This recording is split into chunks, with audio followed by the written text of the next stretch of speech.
ವೇದವಾಕ್ಯವನೆಲ್ಲ ವೇದವಾಕ್ಯವನೆಲ್ಲ ಮೋದರಿ ಕನ್ನಡಲಿ ಹೋಲಿಸುತ್ತ ಜನರ ವೇದಮತಿಗೆ ಸಾಧನೆಗೆ ಮುನಿಗೆ ಮಣಿಯುವೆನೋ ಸಾಧನೆಗೆ ಮುನಿಗೆ ಮಣಿಯುವೆನೋ ನಿಜವನ್ನರಿಸುವ ಶ್ರೀ ನಿಜ ಮುನಿಯ ಗ್ರಂಥವನ್ನು ನಿಜವಾಗಿ ಕೇಳಿ ನಿಜದೋನ್ಮನವೊಳಗಿಸುವ ಸುಜನರಿಗೆ ನಿತ್ಯ ನಮಿಸುವೆನು ಸುಜನರಿಗೆ ನಿತ್ಯ ನಮಿಸುವೆನು ಬಂದ ಜೀವರಿಗೆಲ್ಲ ಅದ್ವೈತ ಬೋಧ ಸುತ್ತರನ್ನಾಗಿ ಕೈದಾಸಿ ತಿಳಿಸಿದ್ದ ಸಿದ್ಧರುಡರಿಗೆ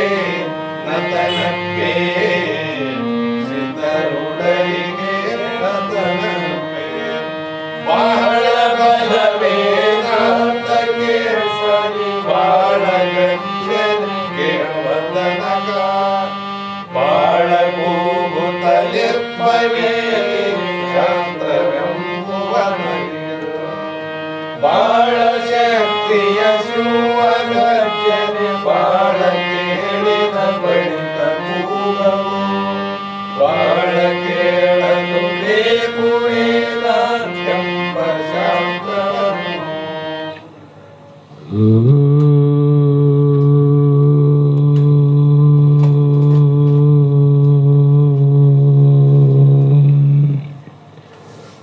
ಗುರುವೇ ಸರ್ವಲೋಕಾನಾಂ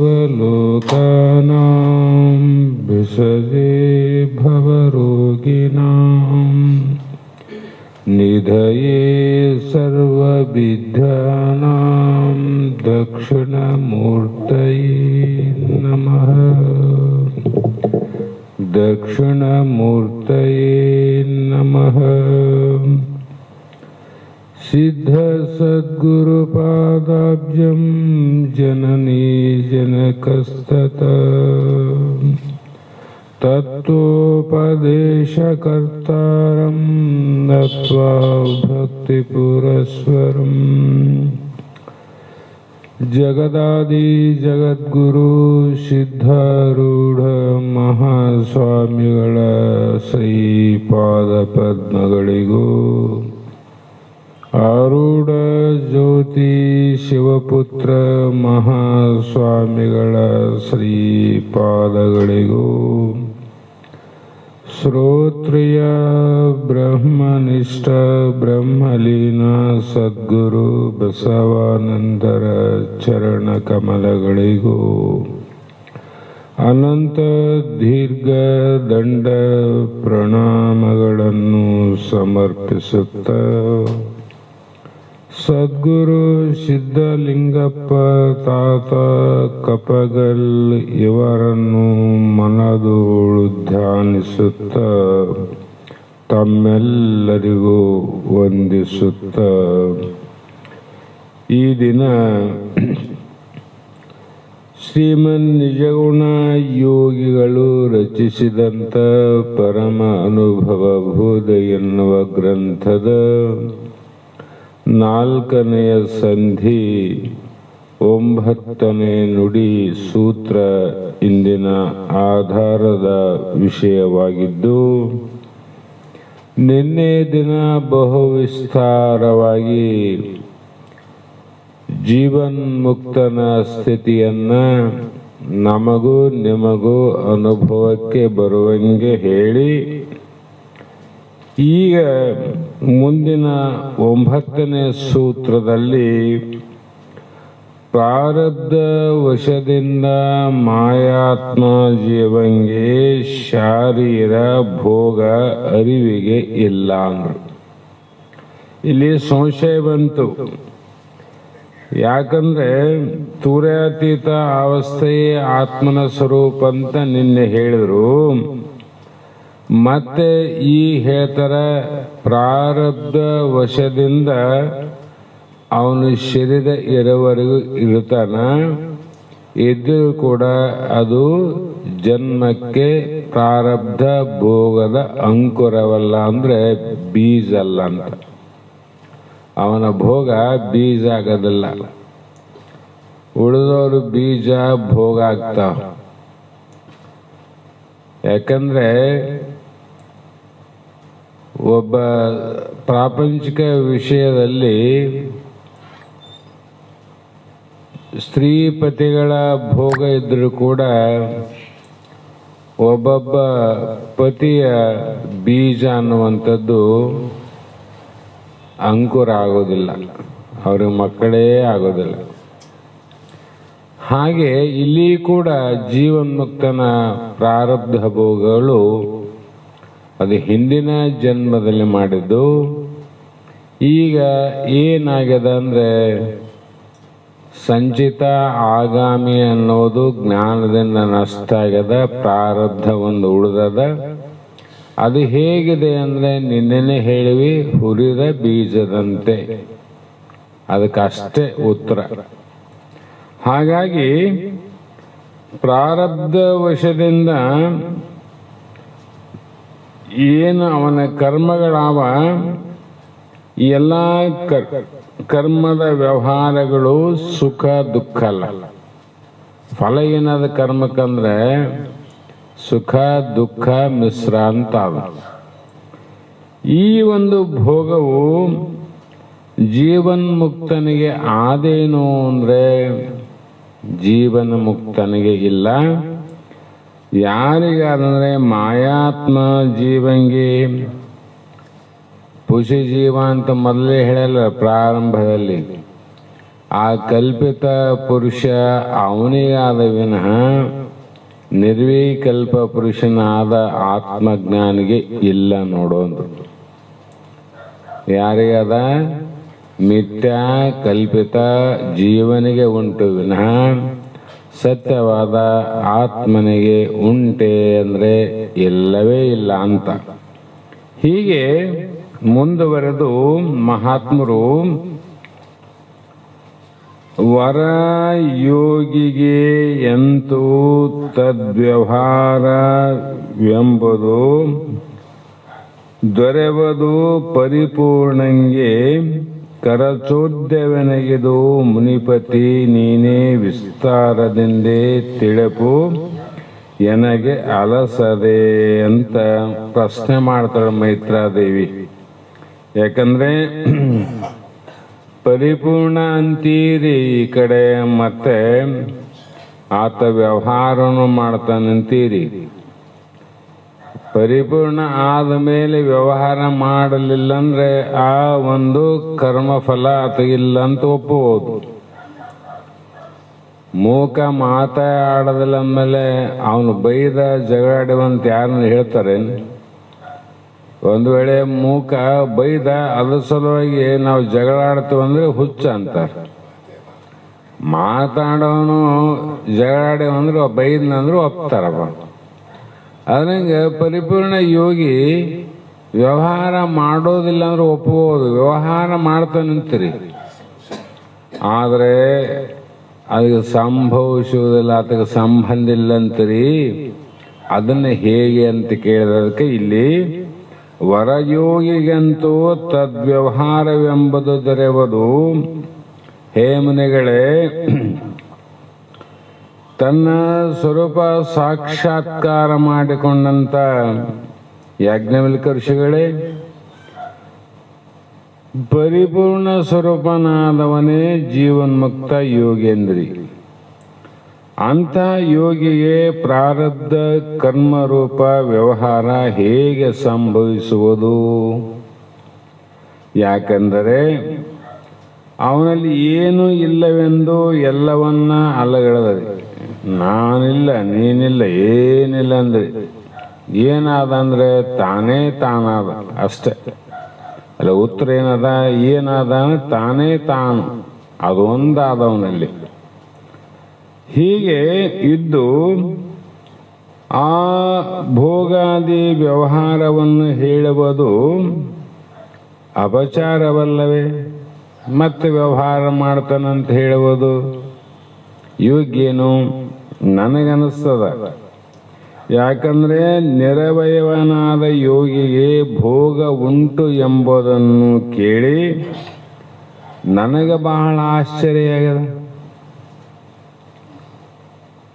ಅವಯವ ಇದ್ದವನು ವ್ಯವಹಾರದಿಂದ ಭೋಗ, ಭೋಗದಿಂದ ಭೋಗದ ಫಲಪ್ರಾಪ್ತಿ. ಅವಯವನೇ ಇಲ್ಲಂದ್ರೆ ಅವನು ಕರ್ಮ ಭೋಗ ಹೆಂಗ ಮಾಡ್ತಾನ, ಮತ್ತೆ ಅದರ ಫಲ ಹೇಗೆ ಅನುಭವಿಸ್ತಾನ ಅನ್ನುವುದನ್ನ ನನಗೆ ಹೇಳ್ರಿ. ಯಾಕಂದ್ರೆ ಆಶ್ಚರ್ಯ ಆಗದಂತ ನಾನು ಹೇಳಿದ್ನಲ್ಲಿ ದೃಷ್ಟ ಅಂತ. ಮೂಕ ಬೈದ ನನಗ ಜಗಳಾಡಿವಂದ್ರೆ ಯಾವ ಲೆಕ್ಕ ಆಶ್ಚರ್ಯ ಇಲ್ಲ. ಮಾತಾಡ್ಲಾದವನು ಬೈದ ಅದಕ್ಕಾಗಿ ಜಗಳಾಡಿದ್ವು ಅಂದ್ರೆ ಏನಂತಾರ ಅರ್ಥ? ಮಾತಾಡ್ತಾನ ಅಪ್ಪಿ ತಪ್ಪಿ ಮಾತಿನಿಂದ ಜಗಳ ಆಗ್ಯಾವಂದ್ರೆ ಆ ಪ್ರಶ್ನೆ ಬೇರೆ. ಅದು ಯಾವ ವ್ಯವಹಾರ ಇಲ್ಲಂತ್ರಿ, ಮತ್ತು ವ್ಯವಹಾರದ ಭೋಗ ಪ್ರಾರಬ್ಧ ಅನುಸಾರ ಆದಂತಿರಿ. ಅದಕ್ಕಾಗಿ ಆಶ್ಚರ್ಯ ಆಗ್ತದ. ತಾವು ಈ ಸಂಶಯವನ್ನ ನನಗೆ ದೂರ ಮಾಡೋದ. ಏನು ಸಂಶಯ? ಸಂಶಯ ಅನ್ನುವುದೇ ನಮ್ಮ ನಂಬಿಕೆಗೆ ಅಡ್ಡ ದಾರಿ ಯಾವುದು ಅಂದ್ರೆ ಸಂಶಯನೇ. ಅಪನಂಬಿಕೆ ಅಂತ ನಂಬು ಅಂತಾರಲ್ಲ. ಯಾಕೆ ನಮಗ ಆ ಒಂದು ದೃಢ ನಂಬಿಕೆ ಆಗ್ತಾ ಇಲ್ಲ ಅಂದ್ರೆ ಅದರಲ್ಲೇ ಸಂಶಯ ಅದ. ಅದಕ್ಕಾಗಿ ಏನು ಬಹಳ ಶಾಸ್ತ್ರ ಕೇಳಿ ಎಲ್ಲಾನ ಇಷ್ಟು ಸಂಶಯ ಇದ್ರೆ ಆಯ್ತಲ್ಲ ಅಂದ್ರೆ ಅಲ್ಪ ಸಂಶಯಂ ಆತ್ಮಜ್ಞಾನ ವಿನಶ್ಯತೆ ಅಂತ ಬರಿತಾವ.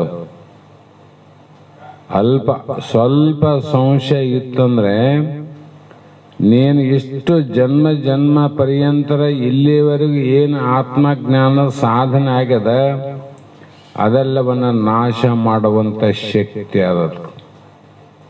ಸಣ್ಣದಕ್ಕೆ ಶಕ್ತಿ ಇರೋದು. ಹಾಗೆ ಮುಂದೆ ಯಾಜ್ಞವಲ್ಕ್ಯರು ಈ ಒಂದು ಮೈತ್ರಾದೇವಿಯ ಮಾತನ್ನ ಕೇಳಿ ಆಕೆಯ ಸಂಶಯವನ್ನ ಕಳೆಯೋದಕ್ಕೋಸ್ಕರ ಉತ್ತರವನ್ನು ಹೇಳ್ತಾರೆ. ಅಲ್ಪ ಸಂಶಯಕ್ಕೆ ಅಷ್ಟು ಶಕ್ತಿ ಅದನ್ರಿ. ಅದು ಅಲ್ಪ ಜ್ಞಾನ, ನಂಬಿಕೆ ಅನ್ನುವುದು ಸ್ವಲ್ಪ ಇದ್ದನ್ನು ಬಹಳ ಕೆಲಸ ಮಾಡ್ತದೆ. ಅಪನಂಬಿಕೆ ಸಂಶಯ ಸ್ವಲ್ಪ ಇದನ್ನು ನಾಶ ಮಾಡ್ತದೆ. ಕಾರಣ ಏನಂದ್ರೆ ಈಗ ಒಂದು ಹತ್ತಿ ದಿಂಡಿನ ದೊಡ್ಡ ರಾಶಿನೇ ಬಿದ್ದದ, ಅಥವಾ ಒಂದು ಕಾಡಿಗೆ ಒಂದು ಕಿಚ್ಚು ಹತ್ಯದ. ಕಾಡಂದ್ರೆ ಸ್ವಲ್ಪ ಇಲ್ಲ, ಕಾಡಿಗಿಚ್ಚಂತಾರಲ್ಲ, ಅಷ್ಟು ಅರಣ್ಯದಲ್ಲಿರುವಂತ ಎಲ್ಲ ಯಾವ ದೊಡ್ಡ ಮರಗಳ ಸಹಿತವಾಗಿ ಸಣ್ಣ ಬಳ್ಳಿಗಳ ಸಹಿತವಾಗಿ ಮಣ್ಣನ್ನೇ ಸುಟ್ಟಂಗ ಮಾಡುವಂತ ಗಟ್ಟಿ ಮಾಡುವ ಶಕ್ತಿ ಅರಣ್ಯದ ಕಿಚ್ಚಿಗಾದಲ್ಲ. ಅರಣ್ಯ ಇದ್ದಷ್ಟು ಬೆಂಕಿ ಬಿದ್ದದ ನಮ್ಮ ಮೇಲೆ. ಎಲ್ಲೋ ಒಂದ್ ಕಡೆ ಸಣ್ಣ ಕಿಡಿ ಬಿತ್ತು, ಆ ಸಣ್ಣ ಕಿಡಿ ಏನದ ಇಡೀ ಅರಣ್ಯದ ಇರುವಂತ ಎಲ್ಲವನ್ನ ಸುಟ್ಟು ಭಸ್ಮ ಮಾಡಿತ್ತು ನೋಡ್ರಿ. ಹತ್ತಿ ಆದ ಒಂದು 100-200 ಮಣ ಹತ್ತಿ ಹಾಕ್ಯಾರ. ಆ ಹತ್ತಿ ಎಷ್ಟಾದ ಅಷ್ಟು ಬೆಂಕಿ ಬೇಕನ್ನು ಸುಡಕ. ಸಣ್ಣ ಕಿಡಿ ಸಾಕು ಆ ಇಡೀ ಯಾವ ಅರಳೆಯನ್ನು ಸುಟ್ಟು ಭಸ್ಮ ಮಾಡುವ ತಾಕತ್ತಾದ. ಅದಕ್ಕೆ ಅಲ್ಪ ಸಂಶಯ ಅನ್ನುವಂಥದ್ದು ನಾವೆಷ್ಟು ಸಾಧನೆ ಮಾಡಿದಂಥ ಜ್ಞಾನವನ್ನು ಕೂಡ ಅದು ನಾಶ ಮಾಡುವಂಥ ಶಕ್ತಿ ಅದ. ಆ ಕಾರಣಕ್ಕೆ ಬಸವಣ್ಣಂದ್ರು ಹೇಳ್ಯಾರ ಎಲ್ಲರಿಗೆ, ಕಾಲಲ್ಲಿ ನೆಟ್ಟ ಮುಳ್ಳು ಸಣ್ಣದಾದ ಅಂತ ಬಿಡಬೇಡ ಅಂತ. ನೋವು ಕೊಡ್ತದ. ಕಣ್ಣಲ್ಲಿ ಬಿದ್ದ ಕಸ, ಮನಸ್ಸಿನಲ್ಲಿ ಇರುವ ಸಂಶಯ ಬಹಳ ಸ್ವಲ್ಪ ಆದ್ರೆ ಸಂಶಯ ಅಂತ ಅದನ್ನ ನಿಸ್ಸಂಶಯ ಮಾಡಿಕೊಳ್ಳಕ್ಕೆ ಪ್ರಯತ್ನ ಮಾಡು. ಸಂಶಯ ತೆಗಿಲಿಕ್ಕೆ ಪ್ರಯತ್ನ ಮಾಡು, ಸಂಶಯ ತಗೊಳಕಲ್ಲ. ಶಾಸ್ತ್ರ ಸಂಶಯವನ್ನ ತೆಕ್ಕೊಳ್ಳೋದಕ್ಕೆ, ಅದು ಕಳ್ಕೊಳ್ಳೋಕೆ. ಸಂಶಯನ ಪಡ್ಕೊಳ್ಳೋಕೆ ನಾವ್ಯಾಕೆ ಶಾಸ್ತ್ರ ಕೇಳಬೇಕು? ಜಗತ್ತಲ್ಲಿ ಬಹಳ ಜನ ಅವ್ರ ಹತ್ರ ಹೋಗಿ ಕುಂತ್ರ ಸಾಕು, ತಾನೇ ಸಿಗ್ತದೆ. ಹೇಗೆ ಮುಳ್ಳು ಸಣ್ಣದಿದ್ರು ಕೂಡ 8 ಗೇಣಿನ ದೇಹದ ಸ್ಥೂಲ ಶರೀರವನ್ನೇ ಬಾಧೆಗೊಳಿಸ್ತದ, ಮನಸ್ಸಿಗೆ ನೋವು ಕೊಡ್ತದ. ಅದೆಲ್ಲ ಅಂಗಾಲಿಂದ ತಲೆವರೆಗೆ ಎತ್ತದೇನು ಮುಳ್ಳು ಸಣ್ಣದು. ಅದರಂತೆ ನಿನಗೆ ಯಾವ ರೀತಿ ತೊಂದರೆ ಕೊಡುತ್ತದೋ ನಡೆಯಲಿಕ್ಕೆ 3 ಲಕ್ಷ ಯೋಜನೆ ಪ್ರಮಾಣದ ದೂರದಲ್ಲಿರುವಂತ ನಕ್ಷತ್ರವನ್ನು ನೋಡುವಂತ ಈ ಕಣ್ಣಿಗೆ ಎಂಥ ಶಕ್ತಿ ಅದ, ಹೌದಲ್ರಿ? ಮತ್ತೆ ಸಣ್ಣ ಧೂಳಿಗೆನ ಬಿತ್ತು ಅಂದ್ರೆ ತನ್ನ ಮುಂದಿದ್ದ ತನ್ನ ಕೈನೇ ತನ್ನ ಕಾಣಂಗಿಲ್ಲ. ಕಣ್ಣಿನ ಎಷ್ಟದ ಅಷ್ಟು ಧೂಳು ಬಿದ್ದದೇನು? ಎಲ್ಲೋ ಒಂದು ಚೂರು ಕಾಣಲಾರದಷ್ಟು ಬಿದ್ದರೆ ಕಾಣುವುದೆಲ್ಲವನ್ನ ಕಾಣಲಾರ್ದಂಗ ಮಾಡುವ ಶಕ್ತಿ ಅದ. ಅದರಂತೆ ಗುರುಶಾಸ್ತ್ರಾದಿಗಳಿಂದ ನೀನು ಪಡೆಯಬೇಕು, ಕಾಣಬೇಕು, ನೋಡಬೇಕು ಅನ್ನುವಂಥ ಪರಮಾನಂದ ಅದಲ್ಲ, ಮೋಕ್ಷಾನಂದ. ಅದನ್ನು ಪಡೀಲಿಕ್ಕೆ ಸಂಶಯ ಎಂಬುದು ಸ್ವಲ್ಪ ಇದ್ರೆ ಅದು ಇನ್ನ ನಾಶವನ್ನೇ ಮಾಡ್ತದ ಅನ್ನೋ ಭಾವಕ್ಕಾಗಿ ಈ ರೀತಿ ಸಂಶಯವನ್ನು ವ್ಯಕ್ತಪಡಿಸಿದ ಮೈತ್ರಾದೇವಿಯನ್ನು ಕುರಿತು ಏನೇ ಯಾಜ್ಞವಲ್ಕ್ಯ ತನ್ನ ಇನಿಯಳ್ಗೆ ನಿಜವನೆಪ್ಪ ಅನುಭವದಿಂದೇ ಯೋಗೀಶಂಗೆ ಜನಿಪ ಮಾಯಾ ವ್ಯವಹಾರಿಕ ಭೋಗವ ಅಪ್ಪನು ಅವನು ಇಂತು ಅರಿಪಿದನು ಒಲವಿಂದೆ. ಮೈತ್ರಾದೇವಿ ಹೀಗೆ ಅಂದ ತಕ್ಷಣ ಶುರು ಮಾಡಿದ್ರು. ತನ್ನ ಹೆಂಡತಿಯಾದಂಥ ಮೈತ್ರಿಗೆ ನಿಜವನೆಪ ಅಂದ್ರೆ ಅನುಭವದಿಂದ, ಯಥಾರ್ಥವಾದ ನಮ್ಮ ಸ್ವರೂಪ ಸಾಕ್ಷಾತ್ಕಾರ ಜ್ಞಾನದಿಂದ ನೋಡಿದರೆ ಯೋಗೀಶ್ವರನಿಗೆ ಉಂಟು ಮಾಡುವಂಥ ಸುಖ ದುಃಖವಲ್ಲ, ಅವೆಲ್ಲವೂ ಮಿಥ್ಯೆಯಾದ ವ್ಯವಹಾರ ಸಂಬಂಧವಾದ ಭೋಗಗಳೇ ವಿನಃ. ಆದರೆ ಈ ಭೋಗ ಯಾವುದರಿಂದ ಆಗುವು? ವ್ಯವಹಾರದಿಂದ ಭೋಗ ಆಗ್ತಾವ. ವ್ಯವಹಾರ ಇಲ್ಲಾಂದ್ರೆ ಶುಭ ಲಾಭ ಅಂತ ಆಗ್ತಾರೆ. ವ್ಯಾವಹಾರಿಕರು ಶುಭ ಲಾಭ ಅಂತ ಇರ್ತಾರೆ. ವ್ಯವಹಾರ ಇಲ್ಲವರು ಮನೆ ಮುಂದೆ ಶುಭ ಲಾಭ ಅಂತ ಬರೆಯಂಗಿಲ್ಲ. ಅದೇ ರೀತಿ ಇಲ್ಲಿ ಮಿಥ್ಯೆಯಾದ ಜೀವನಿಗೆ ಉಂಟಾಗುವ ಪರಿಪೂರ್ಣವಾದ ಯೋಗೇಶ್ವರನಿಗೆ ಇಲ್ಲ. ಹಾಗಾಗಿ ಆದರೂ ಪ್ರಾರಬ್ಧದಿಂದ ಅಜ್ಞಾನ ಲೇಷವನ್ನು ಹೊಂದಿ ಮಿಥ್ಯೆಯಾದ ವ್ಯವಹಾರವನ್ನ ಮಾಡುವವನಂತೆ ಕಂಡುಬರುತ್ತಾನೆ ಲೋಕದವರ ದೃಷ್ಟಿಯಲ್ಲಿ. ಬಹಿರಂಗದಲ್ಲಿ ವ್ಯಾಪಾರ ಅದ, ಅಂತರಂಗದಲ್ಲಿ ನಿರ್ವ್ಯಾಪಾರ. ವ್ಯಾಪಾರ ನಿರ್ವ್ಯಾಪಾರಕ್ಕೆ ಏನು ಅರ್ಥ ಮಾಡಬೇಕು? ಬಹಿರಂಗದ ಜಗತ್ತಿನ ಈ ಮಾಯಾ ಪ್ರಪಂಚವನ್ನು ನೋಡಿ ಮಾಯಾ ಪ್ರಪಂಚದ ವ್ಯವಹಾರವನ್ನು ಮಾಡಿ ಅದರ ವ್ಯವಹಾರ ಫಲ ಸಂಬಂಧಗಳಾದ ಸುಖ ದುಃಖಕ್ಕೆ ಒಳಗಾದಂದ್ರೆ ಏನು ಬಾಹ್ಯ ಅಂತ ಹೊರಗಾದ ವ್ಯಾಪಾರ ಆದ. ಜಗತ್ತು ನೋಡಿ ಇನ್ನು ಸುಖ ದುಃಖ ಆಗ್ತದಲ್ಲ ನಿನಗೆ.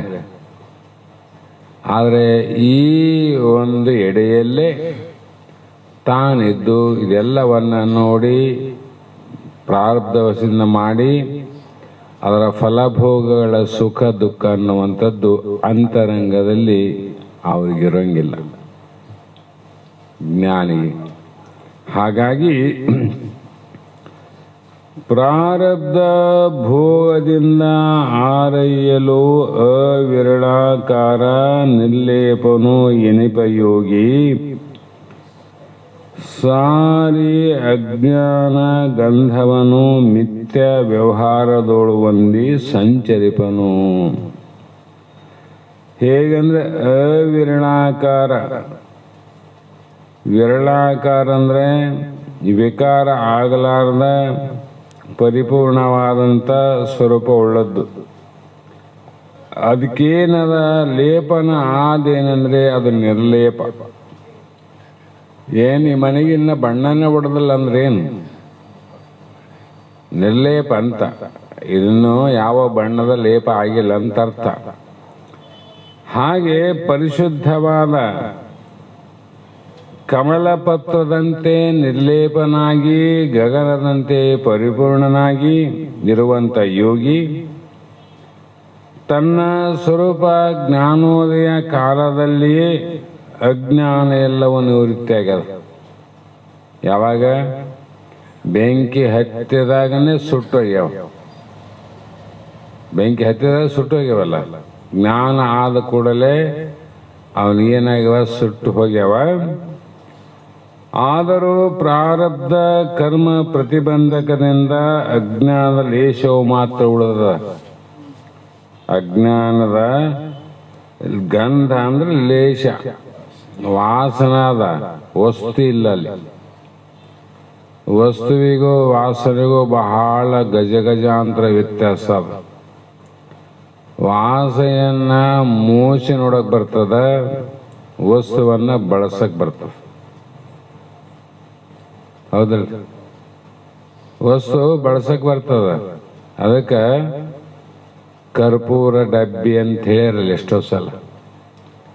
ಕರ್ಪೂರ ಡಬ್ಬಿ ಒಳಗೆ ಕರ್ಪೂರ ಅದು ಉಪಯೋಗ ಮಾಡಕ್ ಬರ್ತದಿಲ್ಲ, ಬಳಸಕ್ ಬರ್ತದ. ವಾಸನೆ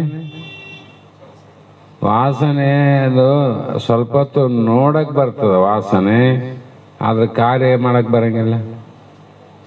ಕಾರ್ಯ ಇಲ್ಲ. ಯಾಕಂದ್ರೆ ಅದು ಕಡಿಗೆ ಆಗ್ಯದಂತ ಕಾರಣದಿಂದ ಕಡಿಗೆ ಆಗ್ಯದ. ಹಾಗಾಗಿ ಹೇಗೆಂದರೆ ಅದೇ ಹೇಳಿದ್ರು ಕಸ್ತೂರಿ ಪೆಟ್ಟಿ ಇಲ್ಲ ಅಂತ ಇವ್ರು ಹೇಳಿದ್ರು. ಕರ್ಪೂರ ಡಬ್ಬಿ, ಕಸ್ತೂರಿ ಪೆಟ್ಟಿ. ಕಸ್ತೂರಿ ತೆಗೆದ ಮೇಲೆ ಎಷ್ಟೋ ದಿನ ಕಸ್ತೂರಿ ವಾಸನೆ ಬರ್ತದ ಆ ಡಬ್ಬಿಯಲ್ಲಿ. ಅಲ್ಲಿ ಕಸ್ತೂರಿ ಆದೇನು, ಕರ್ಪೂರ ಆದೇನು? ಕರ್ಪೂರ ಇಲ್ಲ, ಕಸ್ತೂರಿ ಇಲ್ಲ, ಆದ್ರೆ ವಾಸನೆ ಮಾತ್ರ ಉಂಟು. ಅದು ಎಷ್ಟು ದಿನ ಇರ್ತದ ವಾಸನೆ? ಸ್ವಲ್ಪ ಇರ್ತದ, ಅದನ್ನು ನಾಶ ಹೋಗ್ತದ. ಕರ್ಪೂರ ನಾಶ ಆಗ್ಬೇಕಾದ್ರೆ ಅದು ತನ್ನಷ್ಟಕ್ಕೆ ತಾನು ನಾಶ ಆಗೋದಿಲ್ಲ. ವಾಸನೆ ಮಾತ್ರ ತನ್ನಷ್ಟಕ್ಕೆ ತಾನು ನಾಶ ಆಗ್ತದೆ. ಕರ್ಪೂರ ಹೋದಷ್ಟು ಡಬ್ಬಿ ತೆಗೆದು ನೋಡ್ರಿ, ಅದು ಕರ್ಪೂರ ಇತ್ತಂದ್ರೆ ಹಂಗೆ ಇರ್ತವಿಲ್ಲ. ಯಾಕಂದ್ರೆ ಅದನ್ನ ಬಳಕೆ ಮಾಡಿದಾಗ ನಾಶ ಆಗ್ತದ, ಭೋಗಿಸಿದಾಗ ನಾಶ ಆಗ್ತದ. ಇದು ಭೋಗಿಸದೆ ನಾಶ ಆಗತ್ತ ಅಂದಾಗ ಅದರಿಂದ ಈ ದೇಹ ಇಂದ್ರಿಯಾದಿಗಳಿಂದ ಏನು ವ್ಯವಹಾರ ಏನದ, ಆ ವ್ಯವಹಾರ ಜ್ಞಾನಿಗೆ ಸತ್ಯ ಆಗ್ತದೇನೋ ಅಂದ್ರೆ ಮಿಥ್ಯೆ. ಅಂದ್ರೆ ಯಾಕೆ ಮಿಥ್ಯರಿ? ಹಾವೇ ಇಲ್ಲ ಅಂದಮೇಲೆ ಅದು ಇನ್ನೊಬ್ಬರಿಗೆ ಕಡ್ದದಂದ್ರೆ, ನಿನ್ನೆ ಹೇಳಿದ್ದು ಹಲ್ಲು ಕಿತ್ತದ ಹಾವಿನಂತೆ. ಈಗ ಹಾವ ಇಲ್ಲ, ಮಿಥ್ಯೆ ಆದ ಹಾವು ಬಂದು ಸರ್ಪ ಬಂದು ಕಡ್ದದ್ರಿ ನಮ್ಮ ಹುಡುಗ ಅಂದ್ರೆ ಆದ್ರೆ ಏನು ಹುರುಳಿಲ್ಲ ಅಂತ. ಅದರಂತೆ ಅವನಿಗೆ ಶರೀರವೇ ಇಲ್ಲ ಅಂದಮೇಲೆ ಈ ಶರೀರದಿಂದ ಏನಾದರೂ ವ್ಯವಹಾರ ಆಗ್ಯದ ಸುಖದಕ್ಕಂದ್ರೆ ಅದು ಮಾತಲ್ಲ ಅಂತ, ಅದು ಸತ್ಯವಾದ ಮಾತಲ್ಲ. ಹಾಗಾಗಿ ಅವನಿಗೆ ಗುರುಶಾಸ್ತ್ರಾದಿಗಳು ವೇದ ಪ್ರಮಾಣಗಳು ಹೇಳಿದಂತೆ ಅವನಿಗೆ ಯಾವೊಂದು ವ್ಯವಹಾರದ ಸುಖ ದುಃಖಗಳು ಪಾಪ ಪುಣ್ಯಗಳು ಏನು ಇಲ್ಲ. ಅದಕ್ಕೆ ಕರ್ಮನೇ ಇಲ್ಲ. ಕರ್ಮ ಮಾಡನೇ ಇಲ್ಲ ಅಂದ್ರೆ, ಕರ್ಮನ ಮಾಡಲಿಲ್ಲ ಅಂದ್ರೆ ಫಲ ಇಲ್ಲಿದ್ದಿರ್ತವ, ಫಲ ಇರಂಗಿಲ್ಲ ಅಂತ. ಹಾಗಾಗಿ ಮೈತ್ರ, ಯಾಕಂದ್ರೆ ಪ್ರಾರಬ್ಧವು ಅಂದರೆ ಅಹಂಕಾರ. ಪ್ರಾರಬ್ಧವೇನರು ಅಹಂಕಾರ ಅಂತ ಶಿವಪುತ್ರ ಸ್ವಾಮಿಗಳು ಬರೆದಾರ. ಅಹಂಕಾರ ಇತ್ತು ಅಂದ್ರೆ ಪ್ರಾರಬ್ಧ, ಪ್ರಾರಬ್ಧ ಅಂದ್ರೆ ಅಹಂಕಾರ. ಹಾಗಾಗಿ ಅದನ್ನು ವಿಚಾರ ಮಾಡಿ ನೋಡಲು ಅಹಂಕಾರವನ್ನು ವಿಚಾರ ಮಾಡಿ ನೋಡಲು ಆ ಯೋಗಿಯಲ್ಲಿ ಅಹಂಕಾರ ಇಲ್ಲ. ಅಹಂಕಾರ ಇಲ್ಲ ಅಂದರೆ ಮತ್ತು ಮುಂದಿಂದ ಏನದ? ಹಾವಾಡಿಗನ ಮುಂದ ಪುಟ್ಟೆ ಅದ, ಹಾವಿನ ಪುಟ್ಟೆ ಅದ, ಪುಟ್ಟೆಗೆ ಹಾವಿಲ್ಲ. ನೋಡೋ ದೃಷ್ಟಿಯಲ್ಲಿ ಯಾರಿಗಾದರೂ ಇಲ್ಲ ಹಾವಂತಾರೇನು? ಪುಟ್ಟಗೆ ಎಂತ ಹಾವು ಅದನ್ನಪ್ಪ ಅಂತಾರ. ಅದು ನೋಡಿದ್ರೆ ಏನದ? ಖಾಲಿ ಪುಟ್ಟೆ ಅದ.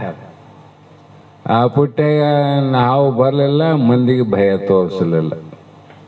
ಅಂತೆ ಅವನ ಹೃದಯ ಅನ್ನತ್ತು ಏನದ, ಅಲ್ಲಿ ಯಾವುದು ಕೂಡ ಇಲ್ಲ, ಅಹಂಕಾರ ಇಲ್ಲ.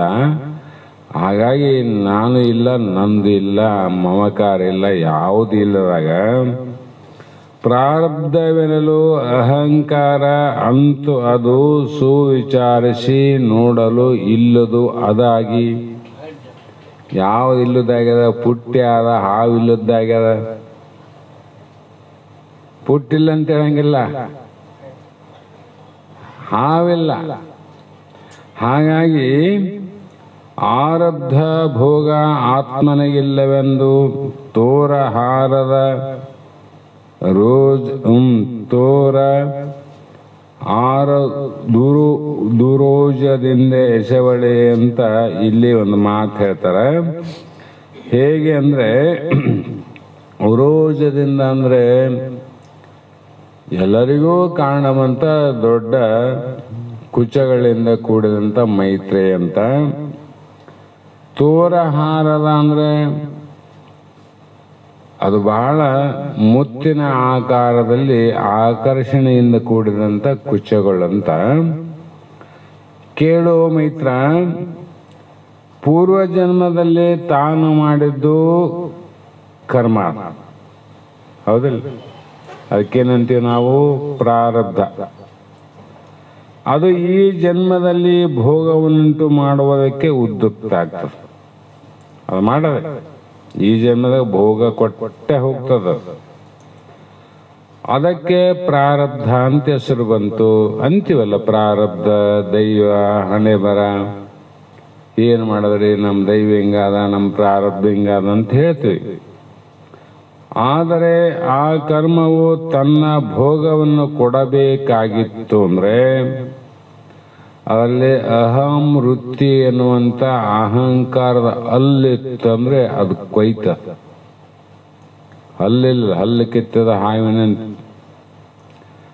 ಅದೇ ನಾನು ಇಲ್ಲ, ನೀನು ಇಲ್ಲ, ತಾನೇ ತಾನಾದಾಗ ಯಾರ ಮೇಲೆ ಅಹಂಕಾರ? ಬೇಕನ್ನೋದಿಲ್ಲ, ಬೇಡ ಅನ್ನೋದಿಲ್ಲ, ಅನುಕೂಲ ಇಲ್ಲ, ಪ್ರತಿಕೂಲ ಇಲ್ಲ. ತಾನೇ ತಾನು ಇದ್ದಾಗ ಅಲ್ಲಿ ಹೆಂಗಾದಂತ ಏನಿಲ್ಲ. ಹಾಗಾಗಿ ಅಹಮೃತ್ಯು ಮೂಲಕ ಪ್ರಾರಬ್ಧ ಕೊಡ್ತದ ಹಿಂದಿಂದು. ಅದು ಇದ್ದಿಲ್ಲ ಅಂದ್ರೆ ಹಿಂದಿಂದು ಈ ಕೊಡಕ್ ಸಾಧ್ಯನೇ ಇಲ್ಲ. ಅದು ಇತ್ತಂದ್ರೆ ಕೊಡ್ತದ. ಅದಕ್ಕಾಗಿ ಅಹಮಾಕಾರ ವೃತ್ತಿವಿನ ಭೋಗವಾಗಲಾರದು. ಆ ಹಲ್ಲಿನಿಂದ ಕಚ್ಚಿದಾಗ ಗಾಯ ಆಗ್ತದ. ಹಲ್ಲಿಲ್ದ ಹಾವು ಕಚ್ಚಿದ್ರೆ ಅವನಿಗೇನು ಗಾಯ ಆಗ್ತದೇನು? ಹೌದಿಲ್ಲ?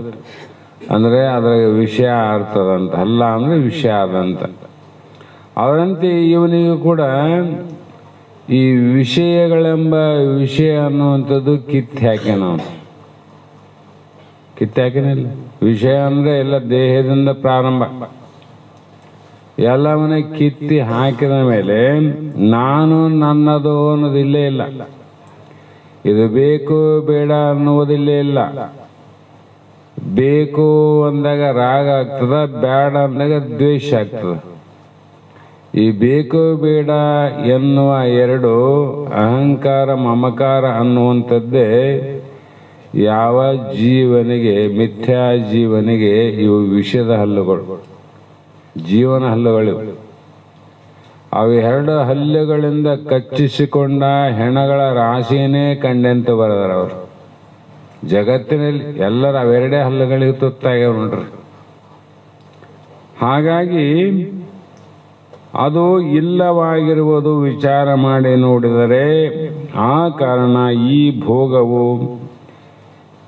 ಇದ್ದ ಆತ್ಮನಿಗೆ ಉಂಟೆಂದು ಹೇಳಲಿಕ್ಕೆ ಆದೀತೆ.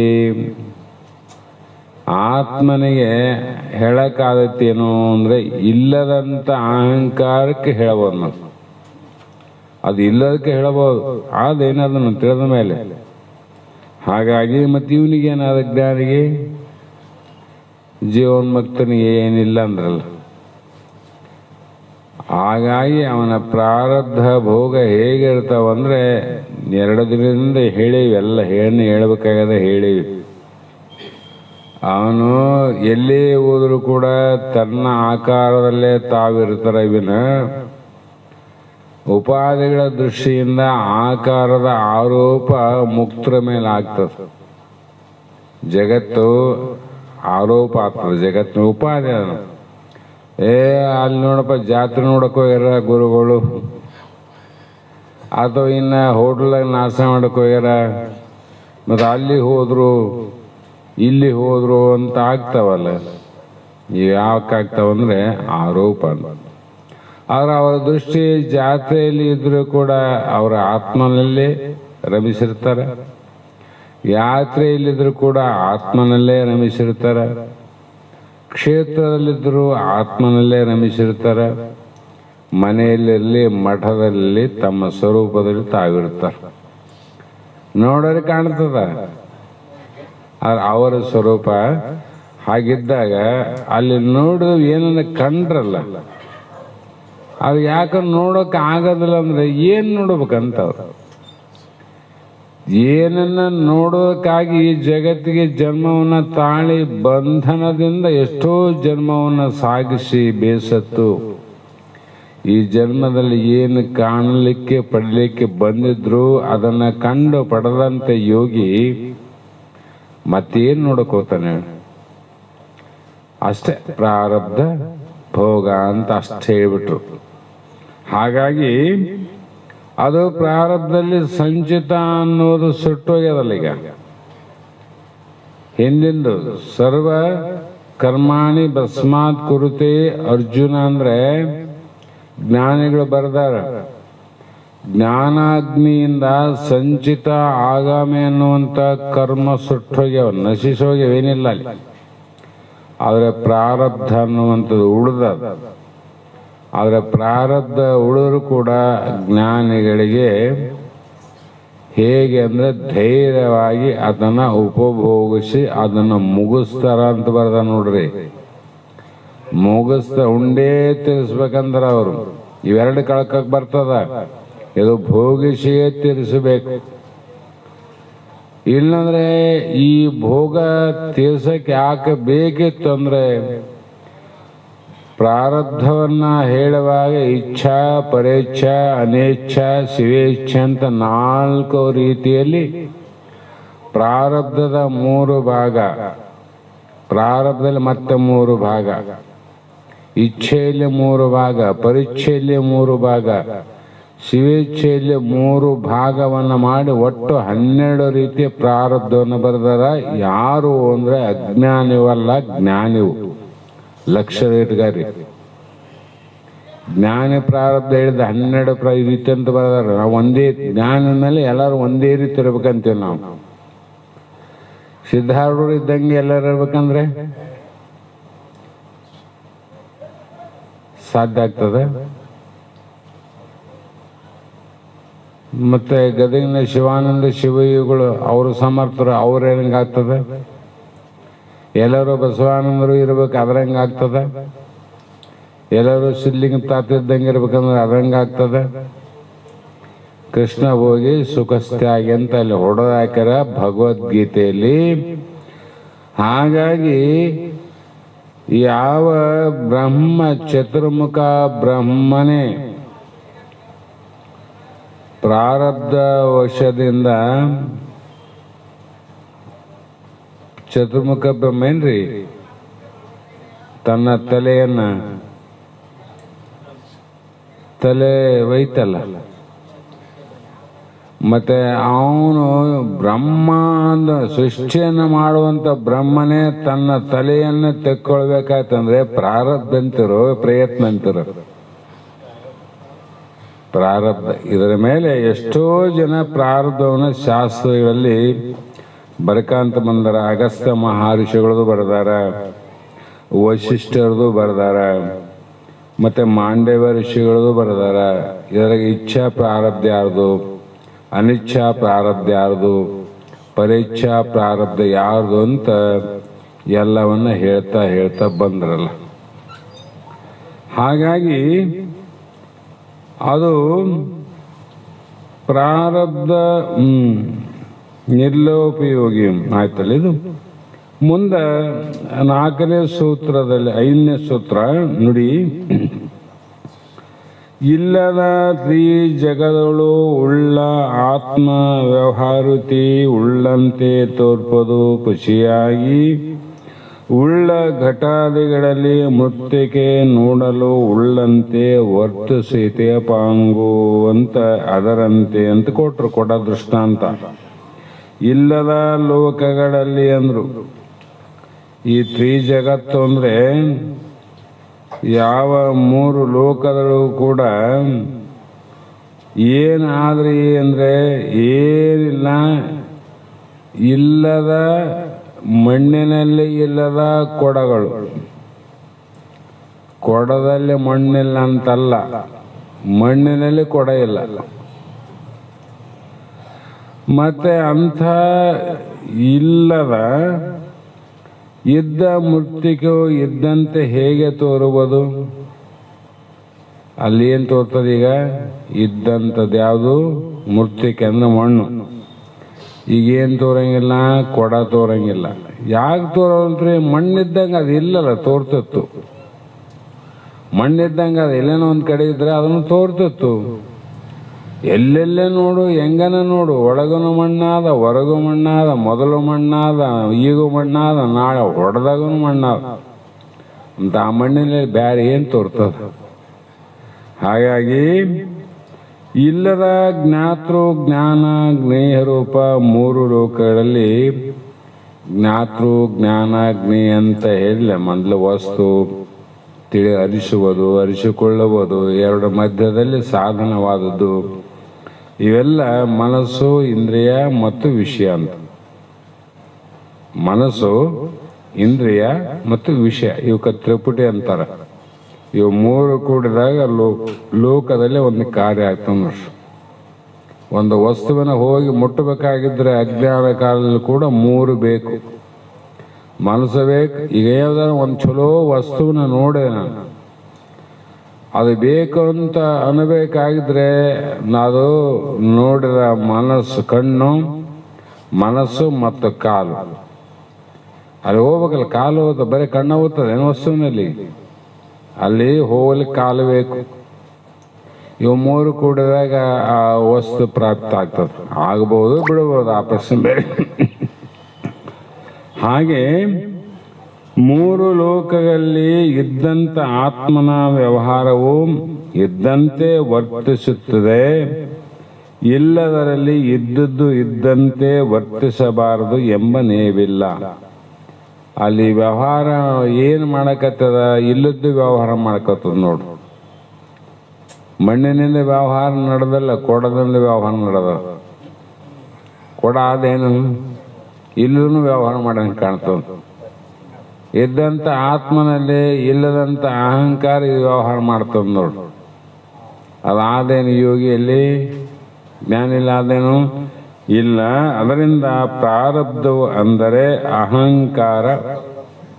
ಅಹಂಕಾರದ ಉಪಲಕ್ಷಣದಿಂದ ತೋರಿದ ಈ ಜಗತ್ತು ತಾನು ಇಲ್ಲದ್ದಾದರೂ ಅದರಲ್ಲಿ ಇದ್ದ ಆತ್ಮನು ಇರುವುದರಿಂದ ವ್ಯವಹಾರವು ಇದ್ದಂತೆ ತೋರಿ ಬರುತ್ತದೆ. ತೋರ್ತದಷ್ಟೇ. ಆದರೂ ಈ ಪ್ರಾರಬ್ಧ ಭೋಗ ಅನ್ನುವಂಥದ್ದು ಆತ್ಮನಿಗಿಲ್ಲ ನೋಡ್ರಿ. ಇದಕ್ಕೆ ಮೂಲ ಯಾರಿಗಾದಂಥ ತಲೆ ಕೆಡಿಸೋದಕ್ಕಿಂತ ಅದಕ್ಕೊಂದು ಪ್ರಮಾಣ ಕೊಟ್ಟಾರ ಅಲ್ಲಿ ಹೋಗೋದು. ಬೆಳಕಾಂತ ಹೋಗ್ತಾವ ಇವು. ಬೆಳೆವಾರ ಇಲ್ಲಿಗೆ ಮುಗಿಬೇಕಂದ್ರೆ ಅವ್ರು ಒಂದು ಮಾತು ಹೇಳ್ಬಿಟ್ರು, ಕರ್ಮಜನ್ಯ ಶರೀರ ಅಂತ.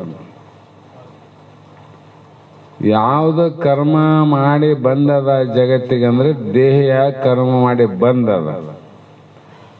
ಮತ್ತೆ ಕರ್ಮ ಮಾಡಿ ಯಾವುದು ಬಂದದ ಅದಕ್ಕೆ ಕರ್ಮದ ಫಲ ಹೇಳಬೇಕು. ಕೊಲೆ ಮಾಡ್ಯಾನ, ಅವನಿಗೆ ಪ್ರಮಾಣ ಆಗ್ಯದ, ನ್ಯಾಯಾಧೀಶರು ನಿಶ್ಚಯ ಮಾಡ್ಯಾರ ಇವನೇ ಅಂತ, ಅವನು ಬಿಟ್ಟು ಇನ್ನೊಬ್ಬನ ಕರ್ಕೊಂಡೋಗಿ ಜೈಲಿಗೆ ಹಾಕಿದ್ರೆ, ಯಾವನು ತಪ್ಪು ಮಾಡ್ಯಾನ ಅವನಿಗೆ ಶಿಕ್ಷೆ ಕೊಡ್ತಾರ. ಅದರಂತೆ ಇಲ್ಲಿ ಶಾಸ್ತ್ರ ದೃಷ್ಟಿಯಿಂದ ಬಹು ವಿಚಾರವನ್ನು ಮಾಡಿ ನೋಡಿದಾಗ ಕರ್ಮ ಮಾಡಿ ಬಂದದ್ದು ಯಾವುದು? ಶರೀರ. ಮತ್ತೆ ಶರೀರಕ್ಕೆ ಕರ್ಮದ ಭೋಗ ಹೇಳ್ಬೇಕಲ್ಲ, ಶಿಕ್ಷೆ ದೇಹಕ್ಕಲ್ಲ. ಮತ್ತು ನಾವೇನು ತಿಳ್ಕೊಂಡಿವಿ? ನನಗಾತಂತ ತಿಳ್ಕೊಂಡಿವಿ. ನೀನು ದೇಹ ಏನು? ಅಲ್ಲ. ಅಲ್ಲ ಅಂದಮೇಲೆ ಪ್ರಾರಬ್ಧ ಕರ್ಮ ನಿನಗೆ ಹೆಂಗಾಗ್ತದ? ಆಗೋದೇ ಇಲ್ಲ ಅಂತ ವಿಚಾರ ಮಾಡಿದ್ರೆ ಆತ್ಮನಿಗೆ ಇಲ್ಲ. ಆದರೂ ಕೂಡ ಈ ಕಾರಣವಾಗಿರತಕ್ಕಂಥ ಪ್ರಾರಬ್ಧ ಸುಳ್ಳಾದ್ಮೇಲೆ ಕಾರ್ಯನು ಸುಳ್ಳಾಗಬೇಕಲ್ಲ. ಹೀಗಿದ್ದು ಪ್ರಾರಬ್ಧ ಮಾತ್ರ ಸುಳ್ಳು, ವ್ಯವಹಾರ ಮಾತ್ರ ಸತ್ಯ ಅಂತ ಹೇಳಿದಂಗೆ ಆಯ್ತಲ್ರಿ. ವ್ಯವಹಾರ ಎರಡು ಸುಳ್ಳಾಗಬೇಕು, ಕಾರಣ ಇಲ್ಲ ಕಾರ್ಯ ಇಲ್ಲ. ಆದರೂ ಈ ವ್ಯವಹಾರ ಮಾಡ್ತಾನಂತೀರಿ, ಆದರೆ ವ್ಯವಹಾರದ ಏನಾದ ಅದಕ್ಕೆ ಅವನಿಗೆ ಸಂಬಂಧ ಇಲ್ಲ ಅಂತೀರಿ ಅಂತ ವಿಚಾರ ಮಾಡಿದಾಗ ನೀವು ಹೇಳಿದ ಮಾತು ನನಗೆ ಯೋಗ್ಯ ಅಂತ ಅನಿಸ್ತಾ ಇಲ್ಲ ಇನ್ನು ಅಂತ ಶಂಕೆಯನ್ನು ಮಾಡಿದ್ರೆ ದೃಷ್ಟಾಂತ ಕೊಟ್ಟು ಹೇಳ್ತಾರೆ. ಏನು ದೃಷ್ಟಾಂತ? ಕಟಕಾದಿಗಳು ಪೊನ್ನಿನಳು ತೋರ್ಪ ಇಲ್ಲದ ಘಟಿಪದು ಪುಷಿಯಾದ ವ್ಯವಹಾರ ದೆಡದಂತೆ ನೋಡಲ ಆ ಪರಿಯಳು ಈ ಜಗವಿಂತು ನಟಿಸುವ ಆತ್ಮನಳು ಅದು ಪುಷಿದೋರ್ಕು. ಹೇಗಂದ್ರೆ ಕಟಕಾದಿಗಳು ಅಂದ್ರೆ ಕಿವಿಯಲ್ಲಿ ಹಾಕುವ ಮತ್ತು ಕೊರಳಲ್ಲಿ ಹಾಕುವ ಅನಂತ ಏನು ಒಡವೆಗಳಾವ, ಬಂಗಾರದ ಒಡೆಗಳು.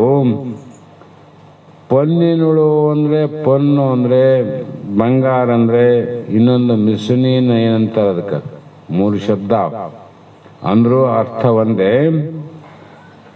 ಏನವ ಆಭರಣಗಳು ಬಂಗಾರದಲ್ಲಿ ಆವೇನು ಸ್ಪಷ್ಟ ಮಾಡಿಕೋಬೇಕದು.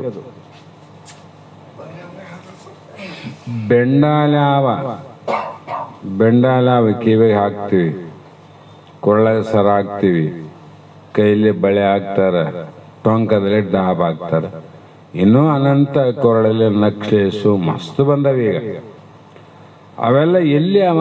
ವ್ಯವಹಾರದಲ್ಲಿ ಆವಿನ ಸ್ವರೂಪದಲ್ಲಿ ನೋಡಿದ್ರೆ ಬಂಗಾರನೇ ಅವ.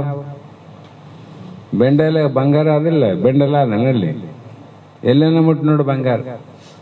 ನಕ್ಲೆಸ್ ಆದೇನು ಬಂಗಾರ ಅಲ್ಲ. ಬಳೆಯಲ್ಲಿ ಏನದ? ಬಳೆ ಅವೇನು ಬಂಗಾರ ಅಲ್ಲ. ನಾವೇನಂದೀವಿ? ಬಳೆಗೆ ಬಂಗಾರಕ್ಕೆ ಬಳೆ ಅಂತ ಕರೆದ್ವಿ, ಬಂಗಾರಕ್ಕೆ ಬಳೆ ಅಂತ ಕರೋದಿಲ್ಲ. ಅಂದರೆ ನಾವು ತಿಳ್ಕೊಂಡದೇ ಮೊದಲು ತಪ್ಪಾಗ್ಯದ. ಯಾಕೆ ಅನ್ನಬೇಕಾಗ್ಯದ? ವ್ಯವಹಾರಕ್ಕಾಗಿ. ಅವನು ಹೋಗಿ ಬಂಗಾರ ಕೊಡು ಅಂದ್ರೆ, ಆಭರಣ ಕೊಡು ಅಂದ್ರೆ ಏನಂತ ಕೊಡ್ಬೇಕು? ಆಭರಣ. ಬೆಂಡಲ್ಲಿ ಕೊಡು ಅಂದ್ರೆ ಕಿವಿಗೆ ಹಾಕಿ ತೋರಿಸ್ತಾನ. ನಕ್ಲೆಸ್ ಕೊಡಪ್ಪ ಅಂದ್ರೆ ಅದೇ ಮಾಡ್ತಾನ, ಕೊರಳಿಗೆ ಹಾಕೋ ತೋರಿಸ್ತಾನ. ಈ ರೀತಿ ವ್ಯವಹಾರಕ್ಕೆ ಉಂಟು ವಿನ ವಿಚಾರ ಮಾಡಿ ನೋಡಿದ್ರೆ ಬಂಗಾರದಲ್ಲಿ ಆಭರಣಗಳು ಇಲ್ಲೇ ಇಲ್ಲ. ಅದರಂತೆ ಇಲ್ಲದಿದ್ದರೂ ತೋರ್ಪವು. ಅಂಗಡಿ ಹೋಗೊಮ್ಮೆ ಅದೇ ಕೇಳ್ತಾವಲ್ಲ, ಬಂಗಾರ ಕೊಡ ಅಂತ ತಗೊಂಡು ಕೊಳ್ಳಗೆ ಹಾಕಂತಾರೆ. ಅಲ್ಲ, ಕೊರಳಿಗೆ ಹಾಕೋ ಆಕಾರ ರೂಪ ಆಗಬೇಕಲ್ಲ, ಅದಕ್ಕಾಗಿ ಅದು ನಾಮ ಬೇಕಾಯಿತು. ಇದರಂತೆ ಇಲ್ಲದ ಆಭರಣದಲ್ಲಿ ಪುಷಿಯಾದ ಕಟಕಾದಿಗಳ ವ್ಯವಹಾರ ಸತ್ಯ ಅಂತ ಕೇಳ್ತದ. ಬಂಗಾರದ ಅಂಗಡಿ ಹೋಗಿ ಬಂದ್ವಿ ಇವತ್ತು ಅಂತ ಕೇಳಿದ್ರೆ ಏನ್ ತಂದ್ರಿ ಅಂತ ಕೇಳ್ತಾರ. ಬಂಗಾರನ ಅಂಗಡಿ ಹೋಗಿ ಬಂಗಾರನ ತಂದಿರ್ತಾರ. ಬಂಗಾರದ ಅಂಗಡಿ ಹೋಗಿ ಬಟ್ಟೆ ತರ್ತಾರೆ, ಬಂಗಾರನೇ ತಂದಿರ್ತಾರ.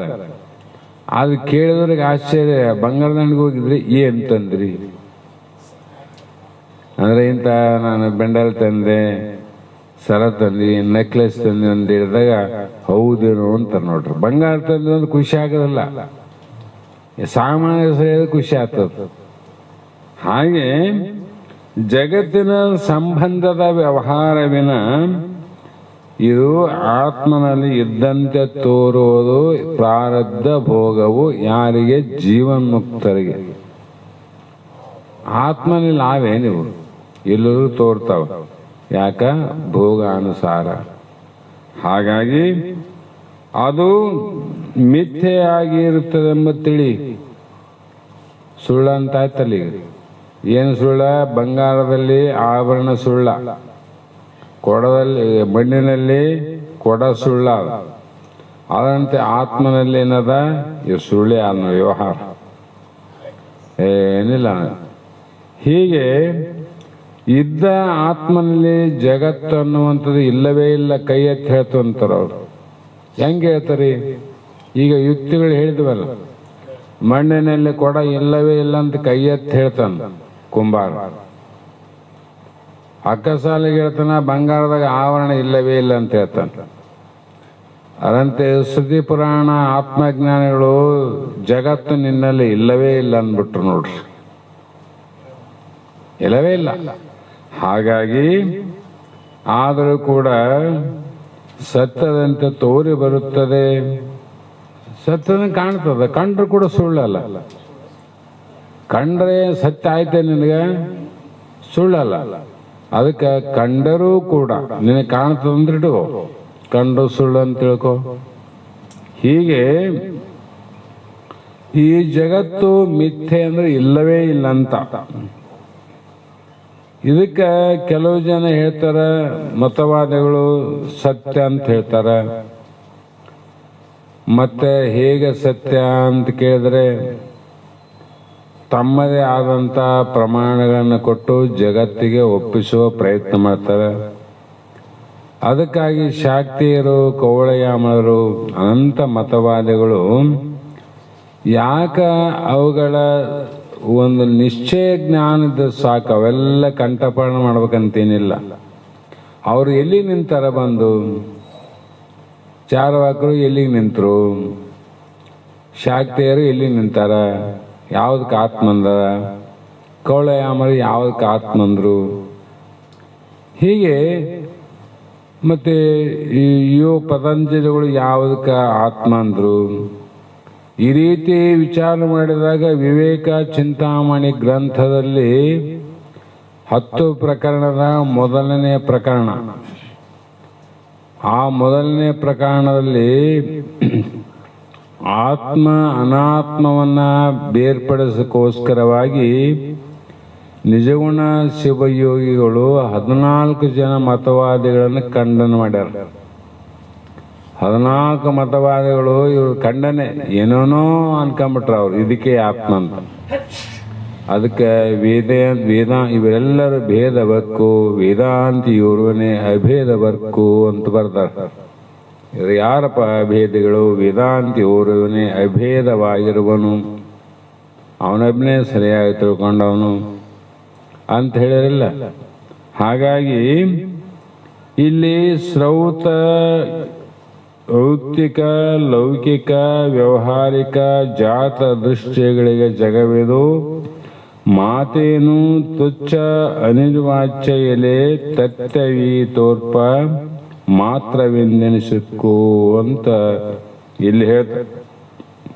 ಶ್ರೌತ ಅಂದ್ರೆ ಶ್ರುತಿ ಸಂಬಂಧವಾದ, ಸ್ವಾನುಭಾವ ಯುಕ್ತಿ ಸಂಬಂಧವಾದ ಏನವ, ಈ ಸಮೂಹಗಳಿಗೆ ಏನು ಕಾಣ್ತದಲ್ಲ ಜಗತ್ತು, ಆ ಜಗತ್ತು ಎಲ್ಲವೂ ಕೂಡ ಹೇಗಿದೆ ಅಂದ್ರೆ ಅದು ದೃಷ್ಟಿಗೆ ಜಾತ ದೃಷ್ಟಿಗಳಿಗೆ ಜಗವೆದು ಮಾತೇನು ತುಚ್ಛ ಅನಿರ್ವಾಚ್ಯವೆಲೆ ತತ್ವವಿ ತೋರ್ಪ ಮಾತ್ರವೆನ್ನೆನಿಸಿಕೊ ಅಂದ್ರೆ ಇದು ಯಾವ ರೀತಿ ವಿಚಾರ ಮಾಡಿ ನೋಡಿದ್ರು ಜಗತ್ತಿಗೆ ಅನಿರ್ವಚನೀಯ ಖ್ಯಾತಿ ಅಂತ. ಅನಿರ್ವಚನೀಯ ಆದಂದ್ರೆ ಆದ, ಇಲ್ಲಂದ್ರೆ ಇಲ್ಲ.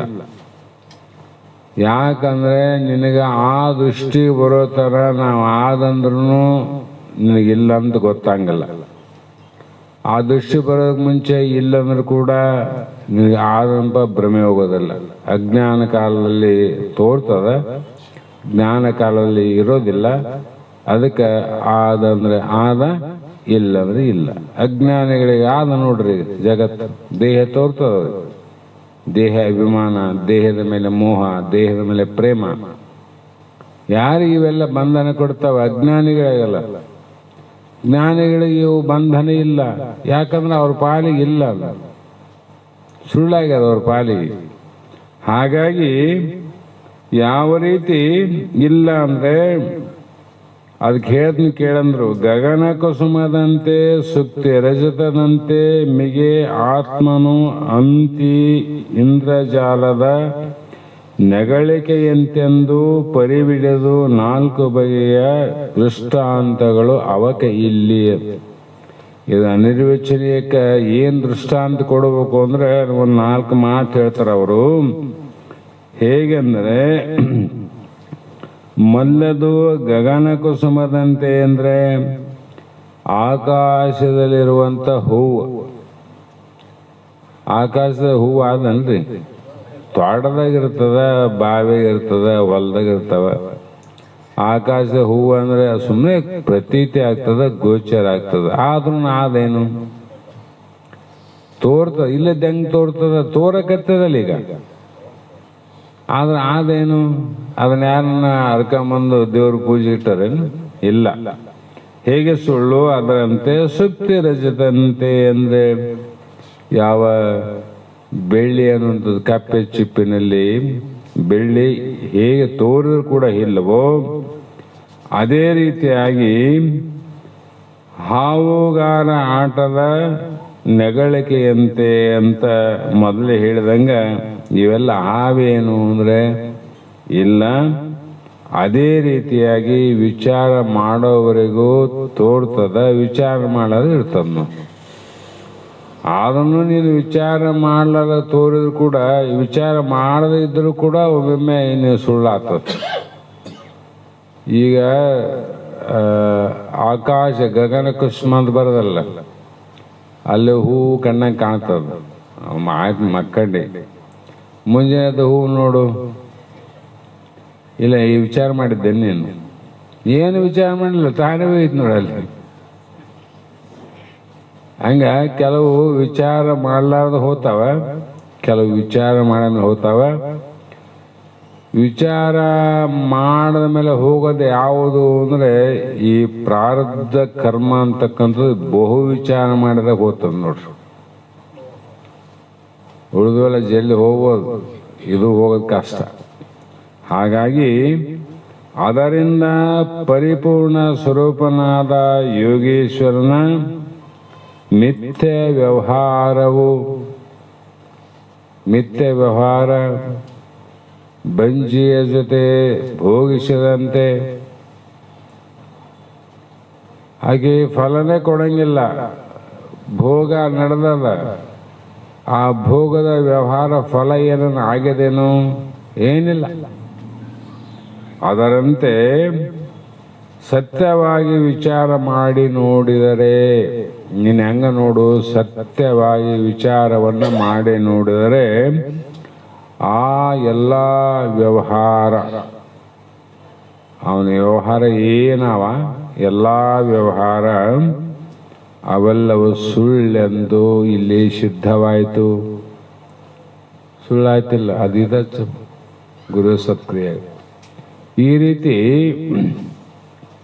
ವಿಚಾರ ಮಾಡಿ ನೋಡಿದರೆ ಆ ವ್ಯವಹಾರವೆಲ್ಲ ಸುಳ್ಳು.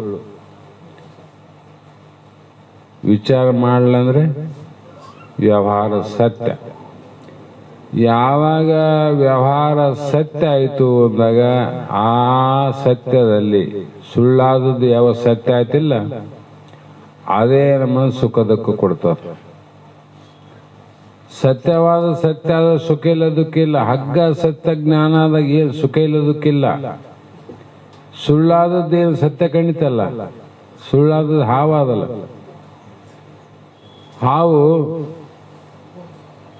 ಹಾವು ಸತ್ಯ ಅಂತ ಕಂಡದಕ್ಕಾಗಿ ಅದರೆಲ್ಲ ಮಿಥ್ಯಾರೂಪ ಬಾಧೆಗಳಾದವಲ್ಲ, ಅದ್ರಾಗೆ ಜ್ಞಾನಿಗೆ ಯಾವುದೂ ಇಲ್ಲ ಅಂತ ಇತ್ತು. ಈಗ ಒಂದು ಗುರುವೇ ಸತ್ಕ್ರಿಯ ಆಗರವೆ ಅಂತ ಒಂದು ಸ್ತೋತ್ರ ಆದ್ಮೇಲೆ ಮಂಗಲವನ್ನ ಹೇಳೋಣಂತ.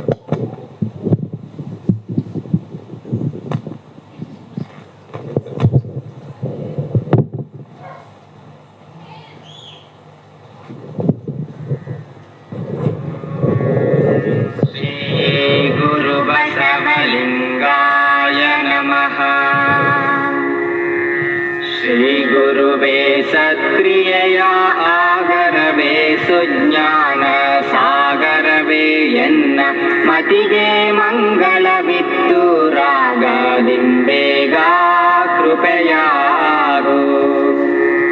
ಗುರುವೇ ಭಕ್ತರ ಕಲ್ಪ ತರುವೆ ಸಜ್ಜನ ಮನೋಹರವೇ ನಿಜ ಭಕ್ತಿ ಜ್ಞಾನ ವೈರಾಗ್ಯ ಮಂದಿರವೇ ಮದ್ಗುರುವೇ ಕೃಪೆಯಾಗು. ದೇಶಿಕನೇ ಅನುಭಾವೋಲ್ಲಾಸಕನೇ ಸಂಕಲ್ಪ ನಾಶಕನೇ ಆಣವಾದಿ ತ್ರೈಮಲದೋಳ್ಳಿ ರಾಶಕನೇ ಎನಗೆ ಕೃಪೆಯಾಗು. ಕಾರ್ಯ ಕಾರಣ ಭಕ್ತಿ ತೂರ್ಯ ತಾಮಸದಾ ಚಿತ್ ಸೂರ್ಯ ಎಡರಿಂಗೆ ಧೈರ್ಯವಾಗಿಹ ಗುರುವರ್ಯ ನೀನೆನಗೆ ಕೃಪೆಯಾಗು. ಸಾಧ್ಯ ಸದ್ಭಕ್ತರ್ಗೆ ವೇದ್ಯಾಲಿಂಗೈಕ್ಯರ್ಗೆ ವೇದ್ಯ ಸತ್ಪ್ರಮಥ ಗಣನಿಕರವೆಲ್ಲಕ್ಕಾರಾಧ್ಯ ನೀನೆನಗೆ ಕೃಪೆಯಾಗು. ನಗುರೋ ರಾಧಿಕವೆಂದು ಜಗದಲ್ಲಿ ಸಾರುತಿಹ ನಿಗಮಾಶ್ರುತಿ ಕೇಳಿ ಗುರುವೇ ನಿಮ್ಮ ಪದಯುಗವ ಬಣ್ಣಿಪೆನು ಕೃಪೆಯಾಗು. ಹರನಿಂದಾಲಧಿಕ ಸದ್ಗುರುವೆಂಬುದನ್ನು ಕೇಳಿ ಗುರುವೇ ನಿಮ್ಮ ಚರಣವನು ನುತಿಸುವೆನು ಕರುಣಾದಿಂದೆನಗೆ ಕೃಪೆಯಾಗು. ಎಲ್ಲ ದೈವಕ್ಕೆ ನಿಮ್ಮ ಮೆಲ್ಲಡಿಯೇ ಘನವೆಂದು ಸೊಲ್ಲಿಗೊಮ್ಮೊಮ್ಮೆ ನುತಿಪೇ ನಾಂ ಗುರುರಾಯ ಸಲ್ಲೀಲೆಯಿಂದ ಕೃಪೆಯಾಗು. ನರಜೀವಿಗಳಿಗೋರ್ವಾಹರನೇ ಕಾರಣಕರ್ತ ಶರಣ ಸಂತತಿಗೆ ಗುರುವೇ ನೀ ಕರ್ತಾನೆಂಬೆರಗಿರ್ಪೇ ನಡಿಗೆ ಕೃಪೆಯಾಗು. ಶಿವನ ಸನ್ನಿಧಿಯರ್ಗೆ ಭವಮರಣ ಉಂಟೆಂದು ತವೆ ನಿನ್ನ ಪಾದ ಸನ್ನಿಧಿಯ ಬಯಸಿ ಬಂದವನೆನಗೆ ಗುರುವೇ ಕೃಪೆಯಾಗು. ಘಂಟೆಯ ಪಿಡಿದೋರ್ವಾಟಿಂಟೀಣಿಸಲು ನಾದ ಮುಂಟಲ್ಲ ದುಳಿದು ತಾನಾಗಿಯೇ ನುಡಿಯುವುದುಂಟೆ ಶ್ರೀ ಗುರುವೇ ಕೃಪೆಯಾಗು. ವೀಣಾ ನೂತನ ಶಬ್ದ ಪಾಣಿಯಿಂದೊಗೆವಂತೆ ಜಾಣ ಶ್ರೀ ಗುರುವೆ ನೀ ನುಡಿಸಿದಂತೆ ನಮ್ಮಣದಲ್ಲಿ ನುಡಿವೆ ಕೃಪೆಯಾಗು. ನುಡಿ ಮಾತಿಗೊಮ್ಮೆ ಮಾರ್ನುಡಿಯಾಟ ಕೊಡುವಂತೆ ಒಡೆಯ ನೀ ಹೊಕ್ಕು ನುಡಿಗೊಟ್ಟ ಪರಿಯೋಳ ನುಡಿದೆ ನೈ ಗುರುವೇ ಕೃಪೆಯಾಗು.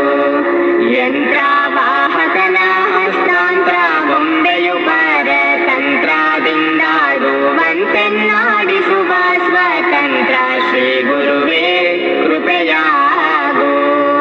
ಸ್ವಾನುಭಾವದ ನೆಲೆಯ ನಾನೇನು ಬಲ್ಲೆ ನೈ ನೀನೇ ಒಳಪೊಕ್ಕು ಏನಾ ನುಡಿಸಿ ದೊಡ್ಡದನೇ ನಾನುಡಿವೆ ಕೃಪೆಯಾಗು. ಪರಕೆ ಪರವಾಗಿದ್ದ ಪರತತ್ವ ಮೂರ್ತಿಯ ನಿಜದಿ ಸದ್ಗುರವಿನ ಶಿವ ಸಾಂಬನ ಮೇಲೆ ಹೂವ ಸೂರಾಡಿರೆ ಸದ್ಗುರುವಿನ ಮೇಲೆ ಶಿವ ಸಾಂಬನ ಮೇಲೆ ಹೂವ ಸೂರಾಡಿರೆ ಹೂವ ಸೂರಾಡಿರೆ ಹುಟ್ಟಿದ ಕ್ಷಣ ಬಂದು ಹೂವ ಸೂರಾಡಿರೆ ಹುಟ್ಟಿದ ಕ್ಷಣ ಬಂದು ದೇವರೆಂದೆನಿಸಿದ ಜೀವನ್ಮುಕ್ತನ ಮ್ಯಾಲ ಹೂವ ಸೂರಾಡಿರೆ ಸದ್ಗುರುವಿನ ಮೇಲೆ ಶಿವ ಸಾಂಬನ ಮೇಲೆ ಹೂವ ಸೂರಾಡಿರೆ ಒಳವರಗನ್ನದೆ ಒಳೆವ ಚಿಜ್ಯೋತಿಗೆ ಒಳಗರಗೆನ್ನದೆ ಒಳೆವ ಜ್ಯೋತಿಗೆ ಬೆಳಗೋ ಪ್ರಕಾಶನ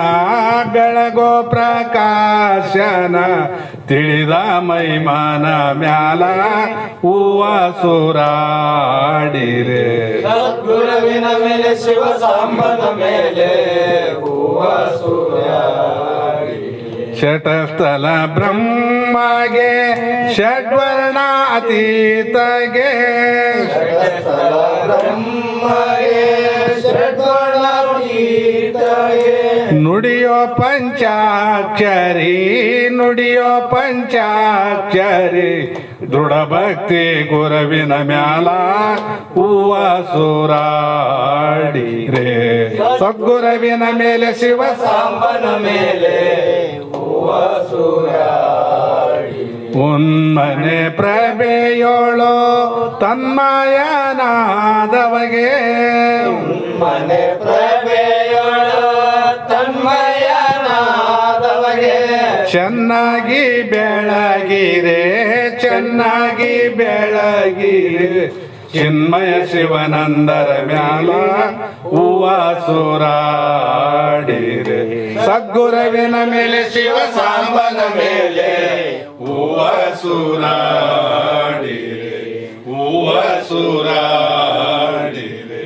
ಶ್ರೀಮದ್ ಜಗದ್ಗುರು ಸಿದ್ಧಾರೂಢ ಸ್ವಾಮಿ महाराज की जय श्री सद्गुरु शिवपुत्र स्वामी महाराज की जय श्री सद्गुरु बसवानंद स्वामी महाराज की जय श्री सद्गुरु